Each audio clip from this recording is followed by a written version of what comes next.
করবে বাবাই? কি দিয়ে ব্রাশ করতে হয়?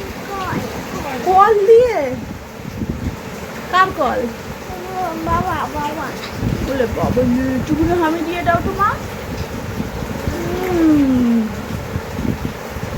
তুমি কি খাবে এখন?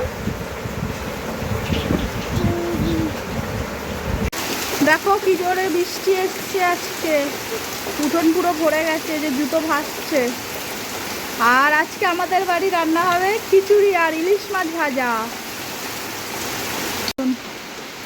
হাওয়া ঝড়।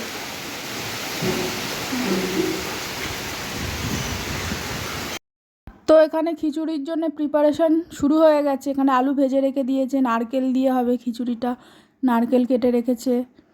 যেখানে এটা আতপ চাল, দু রকম চাল দিয়ে করছে, আতপ চাল, গোবিন্দভোগ চাল। আর এখানে কড়াইতে কুমড়োটাও ভেজে নিচ্ছে।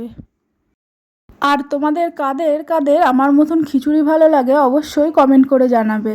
আর ইলিশ মাছ ভাজাও হচ্ছে আর ডিম ভাজাও হচ্ছে। খিচুড়ি এখানে রেডি হয়ে গেছে, এদিকে ইলিশ মাছ ভাজা, ডিম ভাজাটা হলেই খেতে দিয়ে দেব।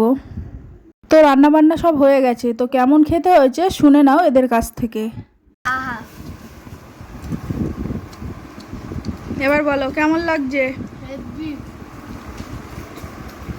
খিচুড়ি শেষ হয়ে যাচ্ছে খাওয়া, তা আমার মনে নেই। তো বিকালবেলা এসছে বোন, এই যে খাচ্ছে। আর এসছে মা, আর মেজো বোন এসেছিলো চলে গেছে। এই যে রাতে আবার ওই খিচুড়ি খাওয়া হচ্ছে। আর আমার তো খিচুড়ি 2-3 বেলায় প্রতি বেলায় দিলেই আমার ভালো লাগে,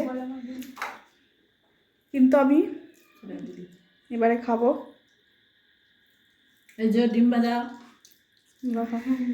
বলো খিচুড়িটা কেমন হয়েছে? রান্না করেছে কিন্তু আমার শাশুড়ি, হেভি হয়েছে। কারণ আমাদের রান্না খাওয়া যাবে না। হ্যাঁ, এই যে ইলিশ মাছ ভাজা দিয়ে খিচুড়ি, ইলিশ মাছ ভাজা, দেখো ইলিশ মাছ ভাজা। তো তো আমার বোনেরও খিচুড়ি খুবই ফেভারিট, আমরা দুজনে সমান। তো ওর কাছ থেকে শুনে নাও। বৃষ্টির দিনে ইলিশ মাছ ভাজা আর খিচুড়ি খেতে কার না ভালো লাগে। খুব সুন্দর হয়েছে রান্নাটাও। এবার আমি খাবো ওদের দিয়ে। তো আমার ভিডিওটা যদি ভালো লেগে থাকে তাহলে একটা লাইক আর আমার চ্যানেলটা অবশ্যই সাবস্ক্রাইব করে দিও। Tata, good night. তুই কি বলবি বল?